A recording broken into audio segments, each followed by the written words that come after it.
One of the objections I've heard to nuclear power plants concerns thermal pollution. Don't the reactors somehow raise the temperature of the water, and isn't this bad for fish and other marine life?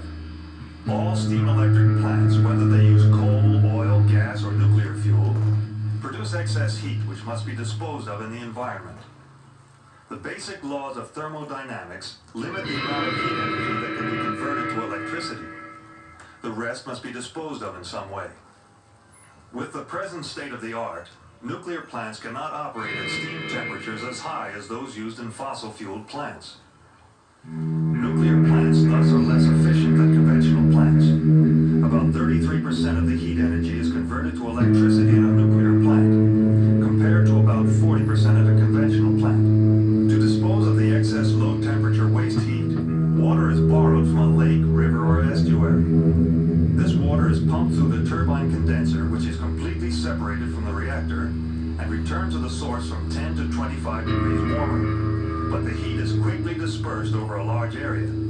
At Indian Point number 1 unit, for example, cooling water is returned to the Hudson River about 14 degrees warmer at the point of discharge. But within a few hundred feet, the impact on surface temperature is only 4 degrees, and within a mile, less than 1 degree.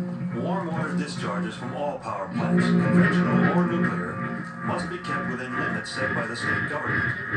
And New York State's water quality rules are among the most stringent in the nation. The warm water or heat energy added to the water can have a thermal effect on water quality if the speed and volume of the stream's flow or tidal currents, or the method of returning the heated water, are such that the heat is not quickly dissipated. If the water temperature is significantly increased, this can affect some fish and aquatic life. Research at Indian Point shows that warm water discharge has made no significant adverse change on the ecology of the Hudson River. And recent changes in the way the warm water is released ensures the river ecology will be protected once Indian Point number 2 and 3 reactor plants begin operation. Can't they use that excess heat to do something constructive? Actually, while excess heat can be detrimental to some forms of aquatic life, it can be beneficial to others. Take the oyster. Additional heat, when properly controlled and directed, can help in the breeding and growing of this highly desirable commercial shellfish. Warm water from one of the Long Island Lighting Company plants is being used to help restore the oyster industry in Long Island Sound. Other possibilities, such as using warm water from large nuclear power plants to treat sewage or to desalt seawater, offer promise for the future. Research may also discover other ways that byproduct heat can be used for mankind's benefit. Yes, sir. I'm sure nuclear energy is modern and useful, but why is it necessary now? Isn't there enough coal and oil and gas to supply all power plants? Although resources of fossil fuels, especially coal, are considered large, the national rate of energy consumption is increasing rapidly. It is estimated that the nation will use as much energy over the next 20 years as has been used from the American Revolution to the present. If present fuel use rates continue, the U.S. could seriously deplete its fossil fuel resources within only 2 or 3 generations. The use of nuclear fuel to generate electricity can help conserve fossil fuels for uses they are uniquely suited for. New products in paints, fibers, drugs, and synthetics. Nuclear power can stretch fossil fuel resources for future generations. What effect do new air pollution regulations have? Stricter air pollution regulations have placed low-sulfur fuels in high demand and driven prices up. Con Edison met the city's local law 14, 3 years in advance of the legal deadline for burning fossil fuels with sulfur content of 1% or less. The additional cost was $15 million per year initially, and $20 million a year by 1971 for the 1% or less sulfur content coal and oil. This extra cost is passed on to the customer through the fuel adjustment clause. But low sulfur fuel costs and supply problems are getting more difficult. New York City law now limits even further the sulfur level of fuels that can be used in any power plant built in the future. The level of oil will be 0.3% after October 1st, 1972, for coal 0.7%. Nuclear plants will help reduce the demand for low sulfur fuels by speeding the shutdown of older fossil fuel plants, which are costly to operate and add to air pollution. emerging much choice about using more and more nuclear power? Dr. Glenn T. Seaborg, Nobel Prize winner and former chairman of the Atomic Energy Commission, states the case for nuclear power thus. The first question is simply why nuclear power? Do we really need this new source of energy? As I have said on many occasions, not only do we need nuclear power, but this source of energy has, historically speaking, been discovered just in the nick of time. I have not seen any objective study or heard any reputable expert on energy resources that did not agree with this theory. In view of the world's growth and human expectation, to depend for our energy on the remaining supply of fossil fuels would be environmentally, economically, and humanely disastrous. And Dr. Seaborg goes on to point out, of course there are other energy sources such as tidal power, geothermal energy, and solar energy that can be tapped to a greater degree, and will be. But even the experts in these fields, when faced with the enormity of the demands and the economics and technical feasibility of using these sources, agree that at best they can only be supplemental to nuclear energy in meeting total demands. Dr. Seaborg's remarks are particularly applicable to the electric utility industry. The demands for electricity are doubling on a national scale every 10 years. Demands on the Con Edison system at current rates of growth are doubling about every 16 or 17 years. We are doing our best to meet the electric energy requirements in our area. We are also encouraging customers to conserve electricity throughout the year. To save what?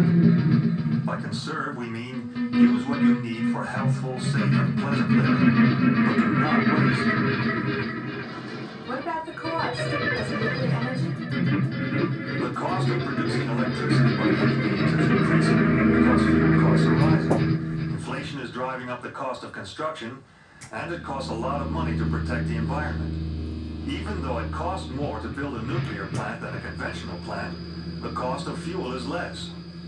Especially in areas such as New York, where fossil fuel costs are high because we are distant from gas and oil fields. So when we integrate nuclear plants into our total system, they are competitive with conventional plants. Nuclear fuel means safety in other ways. With nuclear fuel, transportation, storage, and handling are less of a problem because so little goes so far. What do you mean a little nuclear fuel goes so far? Just how far does a little go? And how much is a little? 1 cubic foot of uranium contains the energy equivalent of 1.7 million tons of coal, or 7.2 million barrels of oil.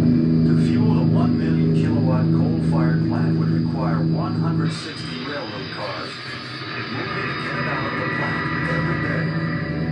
In addition, over 1/2 million tons of coal would have to be stored nearby on several acres of land in case of disruption of supply. Indian Point units number 2 and 3 each will have a capacity of nearly 1 million kilowatts. To operate them will consume only about 4 truckloads of fuel a year. A year's fuel supply can be stored in a space about the size of an average living room. But is nuclear power dependable? Actually, dependability is another reason why nuclear power is best for this area. The conservative design and attention to detail that contribute to nuclear plant safety also contribute to the dependability of these plants for day-to-day production of electricity. Nuclear reactors are simpler, more rugged structures than ordinary steam boilers. Also, the parts of a reactor that get the hardest wear, the fuel assemblies, are routinely replaced during refueling. Whereas the corresponding parts of an ordinary boiler, the fire tubes in the furnace section, are permanent fixtures, and historically have been a major source of maintenance problems. True, there have been problems with the first commercial nuclear plants. But generally, these have involved the turbine generator and auxiliary equipment, not the reactor itself. And some problems were to be expected in a developing technology. Confidence in the dependability of the more than 100 nuclear plants now under construction or planned is supported, moreover, by extensive experience with the forerunner plants built during the 1950s and early 1960s. While smaller and built for development and demonstration purposes, these early plants provide a solid foundation of knowledge of the operational characteristics of a variety of nuclear power systems. This experience has proven the soundness of the reactor systems now entering commercial service, and has demonstrated their ability to generate power for day-in, day-out use. What about the future of nuclear power? Nuclear energy in 1971 supplied only 3% of Con Edison's total energy output. We expect it to be about 17% by 1980. Con Edison is studying artificial man-made islands in lower New York Bay and floating platforms located several miles offshore, among other potential future nuclear sites. We are convinced nuclear power for baseload power, continuous demand, in combination with peaking power, highest periods of demand, from the proposed Cornwall Pump Storage Project, is the best environmental solution for meeting the constantly increasing power demands of New York City and Westchester County. Is nuclear power the solution to all our environmental problems? In the final analysis, the use of nuclear energy is just one of many steps that must be taken if man is to maintain his world and keep it alive and green for his grandchildren. The Earth is the only planet we've got. We simply have to take care of it. Con Edison Chairman Charles F. Luce has called for a new environmental ethic. This is the way he sees it. As important as are technical answers to the problems of energy and the environment, I think it would be unwise to rely solely on technology. We also need a strong national policy of conservation of energy, both for ecological reasons and because the sources of energy on our planet are finite. I'm not advocating a policy of zero growth, for such a growth would keep poor people poor and prevent us from dealing effectively with the myriad social and environmental problems that confront mankind. What I do suggest is that as a people, we must develop new social values that place a higher importance on environmental protection, a new environmental ethic. This may well mean a gradually evolving change in lifestyle to one in which individuals willingly would forego many luxuries of an affluent society and forego wasteful consumption of any product or service, including electricity. We must also be prepared to pay, in the form of higher taxes and higher prices, for the costly facilities necessary to control pollution effectively. With new attitudes, and with the finest technology man can devise, our industry and the people we serve could be meaningfully engaged in a common cause of assuring adequate energy supplies and a healthy and pleasant environment for our generation and for generations to come.